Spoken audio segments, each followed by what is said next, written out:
नमस्कार विद्यार्थिनी मैत्रिणींनो, याच्या अगोदर आपण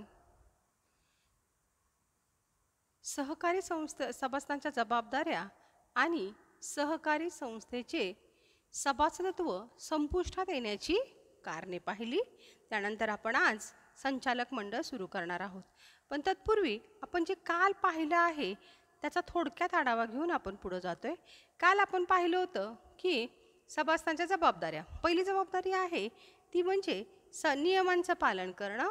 महाराष्ट्र सहकारी संस्था कायदा 1960 नुसार जो काही नियम पोटकलम आहे, पोट नियम आहे, याचं पालन करण्याची जबाबदारी सभासदांची आहे. म्हणजे सभासदांच्या जबाबदाऱ्यामध्ये पहिली जबाबदारी आहे ती म्हणजे महाराष्ट्र सहकारी संस्था कायदा 1960 नियम पोटकलम यांचं पालन करणं. दुसरं आहे देणी देणं.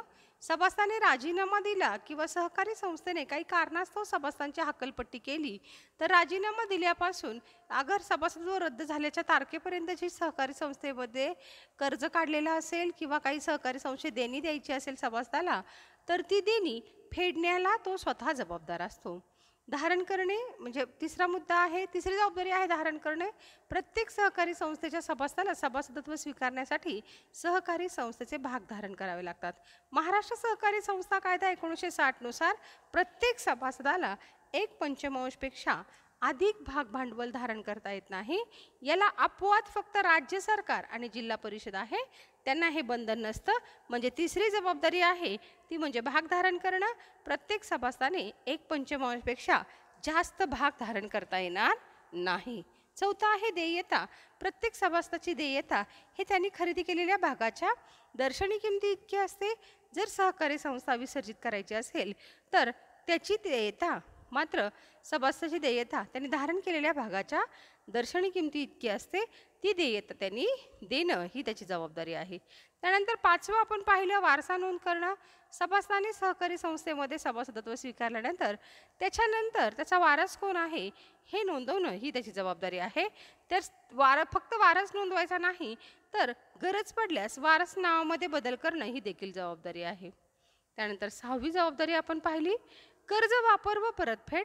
सहकारी संस्थेकडनं सभासदाने जे कर्ज घेतलेलं आहे ते कर्ज त्याच कारणासाठी वापरणं आणि ते कर्ज नियमित वेळेत परतफेड करणं ही देखील त्याची जबाबदारी आहे. सातवी आहे चौकशीच्या वेळी माहिती पुरवणे. निबंधक सहकारी संस्थेमध्ये सभासदांना अनेक गोष्टीसाठी माहिती विचारत असतात. निबंधक ज्या ज्या वेळेला सहकारी संस्थेविषयी माहिती विचारतील त्या त्या वेळेला त्यांनी विचारलेल्या माहितीचं उत्तर देणं ही सभासदाची जबाबदारी आहे. आठवी जबाबदारी आहे सभांना उपस्थित राहणं. संस्थेने वेळोवेळी बोलवलेल्या सभांना हजर राहणं, मतदान करणं आणि गरज भासल्यास आपलं मत मांडणं ही देखील त्यांची जबाबदारी आहे. त्यानंतर पुढचं आहे 9वं आणि ते म्हणजे उत्पादित वस्तूंची संस्थेमार्फत विक्री. दुग्ध सहकारी संस्था असेल किंवा सहकारी साखर कारखाना असेल तर ते उत्पादक सभासदांनी त्याचे जर आपण सभासद असेल तर त्यांनी आपला माल त्या उत्पादक संस्थेमार्फतच विकणं ही त्यांची जबाबदारी आहे. तो माल इतरत्र विकू नये. पुढचं आहे नुकसान भरपाई. सभासदांच्या गैरवर्तनाने काही नुकसान झाले असल्यास अशा नुकसानीची भरपाई संबंधित सभासदाने दिली पाहिजे ही त्याची जबाबदारी आहे. पुढचं आहे 11वं हित जोपासणे.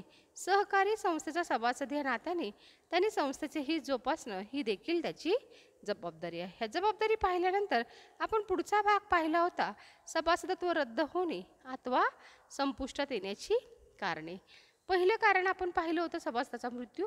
एखाद्या सभासदाचा मृत्यू झाला, तो हयातीत नसेल तर त्याचं सभासदत्व संपुष्टात येतं आणि त्याचे भाग जे आहेत त्यांनी दिलेल्या कायदेशीर वारसाच्या नावे हस्तांतरित केले जातात. दुसरं आहे सभासदत्वाचा राजीनामा. जर सभासदाने स्वतःहून आपल्या सभासदत्वाचा राजीनामा दिला तर आणि तो राजीनामा व्यवस्थापन समितीने म्हणजे संचालक मंडळाने मंजूर केला तर आपोआप त्याचं सभासदत्व संपुष्टात येतं. तिसरं कारण आहे भाग हस्तांतर करणं. एखाद्या सभासदाने आपले भाग दुसऱ्या व्यक्तीच्या नावे हस्तांतरित केले तर त्या सभासदाचं सभासदत्व संपुष्टात येऊन त्याच्या जागी ज्याच्या नावावर त्यांनी भाग हस्तांतरित केलेले आहेत त्या व्यक्तीला त्याचे भाग हस्तांतरित केले जातात. आता मी तुम्हाला उदाहरण सांगितलं होतं, अने आपले भाग बच्या नावावर हस्तांतर केले तर अचं नाव त्यातून अचं नाव भाग प्रमाणपत्रावरनं जाऊन त्याच्या जागी म्हणजे अच्या नावावरचे भाग बच्या नावावर हस्तांतरित, साध्या शब्दात जर सांगायचं झालं तर अचे नाव बच्या नावावर हस्तांतरित, हचे भाग बच्या नावावर हस्तांतरित होतील. चौथा आहे कार्यक्षेत्राबाहेर वास्तव्य. सहकारी संस्थेचा नियम असा आहे की कुणाला सहकारी संस्थेत सभासदत्व मिळतं तर जो व्यक्ती सहकारी संस्थेच्या कार्यक्षेत्रामध्ये राहत असेल अशाच व्यक्तींना सहकारी संस्थेचे सभासदत्व दिलं जातं, ही अट आहे. म्हणून सहकारी संस्थेचे सभासदत्व कार्यक्षेत्राच्या बाहेर जर एखादा व्यक्ती राहायला गेला तर त्यांनी कार्यक्षेत्राच्या बाहेर वास्तव्य असेल तरी त्याचं सभासदत्व आपोआप संपुष्टात येतं. त्यानंतर पाचवा आहे संस्थेचे विसर्जन. एखादी सहकारी संस्था बंद पडली, तिची नोंदणी रद्द होते. म्हणजे भागीदारी संस्था असेल, कंपनी असेल, इतरांच्या बाबतीत विसर्जन अथवा दिवाळखोरी झाल्यास साहजिकच त्या संस्थेतील सभासदांचे सभासदत्व संपुष्टात येते. सहावा आहे सभासदाची हकालपट्टी. एखाद्या सभासदाने सहकारी संस्थांच्या नियमांचे पालन केलेले नसेल, त्यांनी सहकारी संस्थेची फसवणूक केली असेल किंवा त्याच्यामुळे सहकारी संस्थेच्या हिताला बाधा येत असेल तर अशा व्यक्तीचं कृत्य हे वर्तन सहकारी संस्थेच्या दृष्टिकोनातून चांगलं नसतं. सहकारी संस्थेच्या हिताला त्यामुळे बाधा येते आणि सहकारी संस्थेचा नावलौकिक देखील कमी होत असतो. अशा वेळेला त्या सभासदाची हकालपट्टी का करू नये अशी सूचना त्याला दिली जाते आणि त्या सभासदाची सहकारी संस्थेतून हकालपट्टी केली जाते. त्याची हकालपट्टी केल्यानंतर आपोआपच त्याचं सभासदत्व संपुष्टात येतं. नादारी म्हणजे दिवाळखोरी. दिवाळखोरी म्हणजे त्या सभासदाचं जे काही आहे प्रॉपर्टी असेल, त्याचं जे मालमत्ता असेल तर ती जप्त झाली किंवा त्याला दरिद्री आली. नादारी म्हणजे तो लॉस झाला, त्याची सगळी प्रॉपर्टी गेली, तर अशा वेळेला देखील सहकारी संस्थेच्या सभासदाला सभासदत्व संपुष्टात येते. नादार म्हणून त्याला जाहीर केलं अथवा कायदेशीर तरतुदीने सभासद राहण्यास पात्र न ठरल्यास सभासदत्व रद्द होतं. आठवा आहे अक्रियाशील सभासद. आपण पाहिलं होतं अक्रियाशील सभासद म्हणजे सहकारी संस्थेच्या दैनंदिन कारभारामध्ये भाग घेत नसेल किंवा 5 वर्षाच्या कालावधीमध्ये एकदाही सहकारी संस्थेच्या सभेला हजर राहिला नसेल तर अशा सभासदाचं वर्गीकरण अक्रियाशील सभासदामध्ये केलं जातं आणि अशा अक्रियाशील सभासदाचं सभासदत्व नष्ट केलं जातं. परंतु त्याचं सभासदत्व रद्द केल्यानंतर तो मात्र निबंधकाकडे त्याबाबत दाद मागू शकतो. हे पाहिल्यानंतर पुढील भाग आपल्याला पाहायचा आहे तो म्हणजे व्यवस्थापन समिती आणि कार्यकारी समिती. याच्या आधी आपण पाहिलं होतं की सभासद हा सहकारी संस्थेचा मालक असतो. त्यांनी सहकारी संस्थे भाग खरेदी केलेले असतात. मालक या नात्याने खऱ्या अर्थाने सहकारी संस्था कारभार पाहणं ही प्रत्यक्षात सभासदांची जबाबदारी असते. पण सभासद संख्येने असंख्य असतात, ते इतरत्र विखुरलेले असतात किंवा इतर कामात मग्न असतात.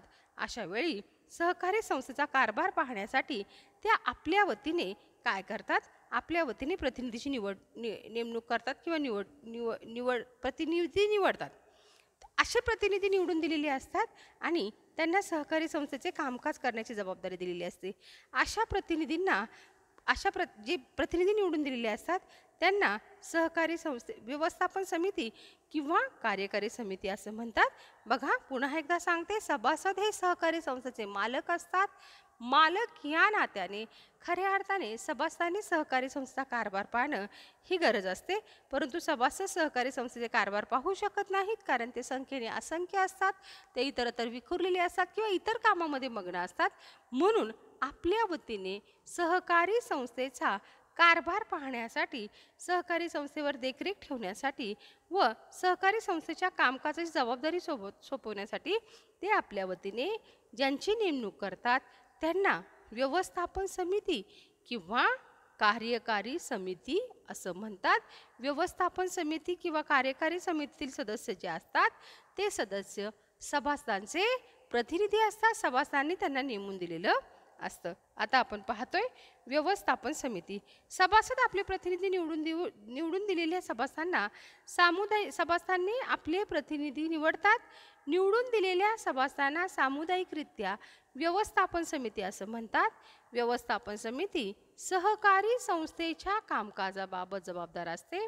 व्यवस्थापन समितीचे सदस्य हे सभासदांचे प्रतिनिधी असतात. खूप साध्या, सोप्या आणि छान भाषेत व्याख्या दिलेली आहे. व्यवस्थापन समिती म्हणजे काय किंवा कार्यकारी समिती म्हणजे काय. इथं काय सांगितलंय? सभासद आपले प्रतिनिधी निवडतात. मी तुम्हाला याच्या अगोदर सांगितलं सभासद हे मालक असतात. खऱ्या अर्थाने त्यांनी सहकारी संस्था कारभार पाहणं गरजेचं असतं मालक या नात्याने. पण ते संख्येने असंख्य असतात, इतरत्र विखुरलेले असतात, म्हणून ते कारभार पाहू शकत नाहीत.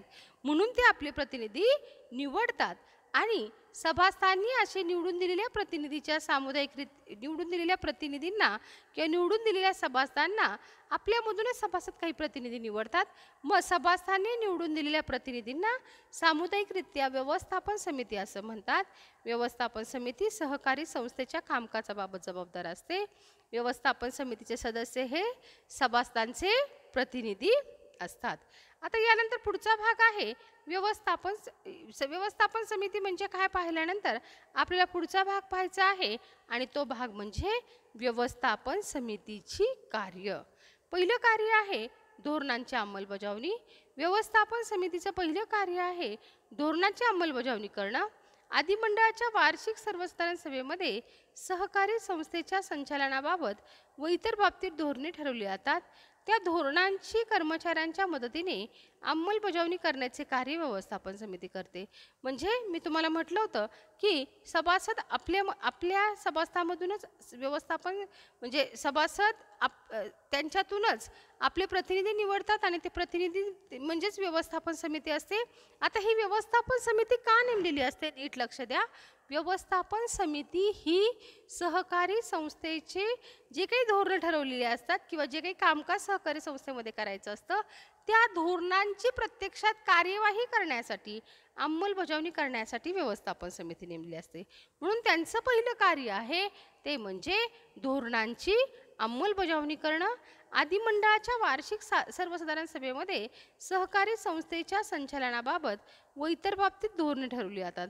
म्हणजे सहकारी संस्थेने कशा पद्धतीने आपला कारभार करायचा आहे, सहकारी संस्थेचं उद्दिष्ट काय आहे किंवा कशा पद्धतीने सहकारी संस्थेला आपलं उद्दिष्ट पूर्ण करायचं आहे हे ठरवलेलं असतं आणि ते धोरणं व्यवस्थापन समिती कर्मचाऱ्याच्या मदतीने पूर्ण करत असतात, अंमलबजावणी करत असतात आणि म्हणून धोरणांची अंमलबजावणी करणं हे व्यवस्थापन समितीचं पहिलं कार्य आहे.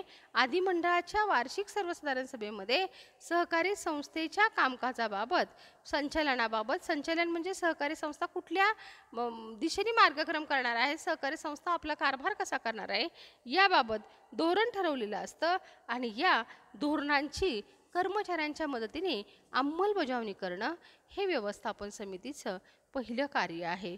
दुसरं आहे सभासदत्वास मान्यता. संस्थेच्या कार्यक्षेत्रातील पात्र व्यक्ती सहकारी संस्थेकडे सभासदत्वासाठी अर्ज करतात. संस्थेचा सचिव आलेले अर्ज व्यवस्थापन समितीपुढे मान्यतेसाठी ठेवतो. सभासदत्वासाठीचा अर्ज योग्य रीतीने भरला असेल, आवश्यक प्रवेश शुल्क आणि किमान भाग भांडवलाची रक्कम भरली असेल तर व्यवस्थापन समितीच्या सभेत अशा अर्जावर विचार होऊन ठराव मंजूर केला जातो. सभासदत्वास मान्यता. सहकारी संस्थेचे सभासद होण्यासाठी अनेक लोक अर्ज करत असतात, त्या पात्र व्यक्ती अर्ज करत असतात आणि ते पात्र व्यक्ती अर्ज केल्यानंतर तो अर्ज सचिव व्यवस्थापन समितीच्या सभेपुढे ठेवतो.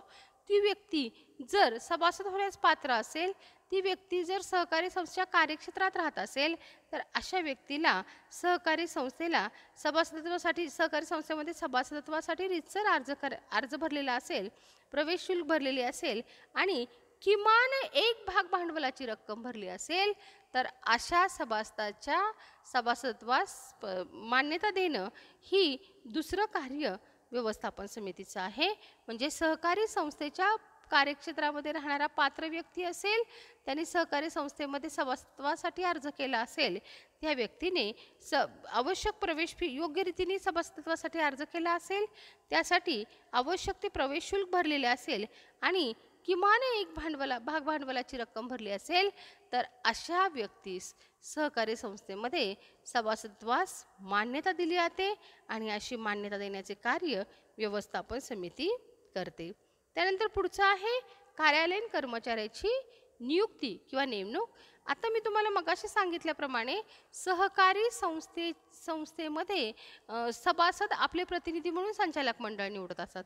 संचालक मंडळ वार्षिक सर्वसाधारण सभेमध्ये जे काही उद्दिष्ट आणि धोरणं ठरलेली असतात ती उद्दिष्ट आणि धोरणं कर्मचाऱ्यांच्या मदतीने काय करतात, पूर्ण करतात. मग कर्मचाऱ्यांच्या मदतीने ते उद्दिष्ट धोरणं पूर्ण करण्यासाठी कर्मचाऱ्यांची नेमणूक किंवा नियुक्ती करणं गरजेचं आहे. म्हणून तिसरं कार्य व्यवस्थापन समितीचं आहे आणि ते म्हणजे कार्यालयीन कर्मचाऱ्याची नियुक्ती. सहकारी संस्थेचे कामकाज व्यवस्थित पार पाडण्यासाठी आवश्यक सेवक वर्गाची संख्या निश्चित करून कर्मचारी नियुक्तीची प्रक्रिया व्यवस्थापन समिती सुरू ठेवते. यामुळे वर्तमानपत्रात जाहिरात देणे, अर्ज मागवणे, अर्जाची छाननी करणे, मुलाखत पत्रे पाठविणे, मुलाखती घेणे, सेवकाची निवड करणे, वेतन ठरवणे आणि नियुक्तीपत्र पाठवणे, त्यांच्या सेवा शर्ती ठरवणे इत्यादी कार्याचा समावेश असतो. मी तुम्हाला आत्ताच सांगितल्याप्रमाणे व्यवस्थापन समिती किंवा संचालक मंडळ सहकारी सभासदांनी दिलेले उद्दिष्ट आणि धोरणं कर्मचाऱ्यांच्या मदतीने पूर्ण करते. त्यासाठी त्या कर्मचाऱ्यांच्या मदतीने सहकारी संस्थेच्या उद्दिष्ट पूर्ण करण्यासाठी त्या कर्मचाऱ्यांची नेमणूक करणं गरजेचं असतं आणि अशा प्रकारे कार्यालयीन कर्मचाऱ्याची नियुक्ती किंवा नेमणूक करण्याचं कार्य व्यवस्थापन समितीचं असतं. ते काम व्यवस्थित पार पाडण्यासाठी म्हणजे सहकारी संस्थेचे काम व्यवस्थित पार पाडण्यासाठी आवश्यक सेवक वर्गाची निश्चिती करणं गरजेचं असतं. मग त्यासाठी आपल्याला कामकाज पूर्ण करण्यासाठी किती सेवक वर्ग लागणार आहे याची संख्या पहिली निश्चित करायची. ती संख्या निश्चित केल्यानंतर कर्मचाऱ्याची नियुक्तीची प्रक्रिया व्यवस्थापन समिती ठरवते. साधारणपणे इतरत्र कर्मचाऱ्याची नियुक्ती ज्या पद्धतीने केली जाते त्याच पद्धतीने या देखील कर्मचाऱ्याची नियुक्ती केली जाते. यामध्ये वर्तमानपत्रामध्ये जाहिरात दिली जाते. जाहिरात दिल्यानंतर इच्छुक उमेदवारांकडून अर्ज मागवले जातात. या अर्जाची छाननी केली जाते. छाननी केल्यानंतर योग्य आणि पात्र कर्मचाऱ्यांना इंटरव्ह्यूसाठी म्हणजे मुलाखतीसाठी पत्र पाठवले जाते. तो मुलाखतीला आल्यानंतर त्यांची मुलाखत घेतली जाते आणि त्यातून योग्य सेवकाची निवड केली जाते. त्यांचे वेतन ठरवलं जातं आणि योग्य कर्मचाऱ्याची निवड करून त्यांचे वेतन ठरवून त्यांना त्या पदावर योग्य शर्ती अटीनुसार नियुक्त केलं जातं आणि नियुक्त केल्यानंतर त्यांना नियुक्तीपत्र दिलं जातं. म्हणजे अशा प्रकारे कार्यालयीन कर्मचाऱ्याची नियुक्ती करणं हे देखील व्यवस्थापन समितीचं कार्य आहे. त्यानंतर पुढचं कार्य आहे भाग भांडवलात वाढ करणं. कार्यरत असलेल्या सहकारी संस्थेस आवश्यक भासल्यास अधिमंडळाच्या वार्षिक किंवा विशेष सर्वसाधारण सभेत भाग भांडवल वाढीबाबतचा ठराव मंजूर करून तो निबंधकाकडे मंजुरीसाठी पाठवला जातो. यावर निबंधक भाग भांडवल वाढवण्याबाबत निर्णय देतो. निबंधकाच्या मान्यतेनुसार व्यवस्थापन समिती भाग भांडवल वाढवण्यासंदर्भात पुढील कार्यवाही करू शकते. भाग भांडवलात वाढ करणं म्हणजे आहे त्या भाग भांडवलामध्ये वाढ करण्याचं कार्य व्यवस्थापन समितीला करावं लागतं. परंतु भाग भांडवल वाढ करण्यापूर्वी भाग भांडवलात वाढ करण्यासाठी आदेश कोणाकडे म्हणजे त्याच्यासाठी निबंधकाची परवानगी घेणं गरजेचं असतं. म्हणून पुढचं कार्य आहे व्यवस्थापन समितीचं ते म्हणजे भाग भांडवलात वाढ करणं.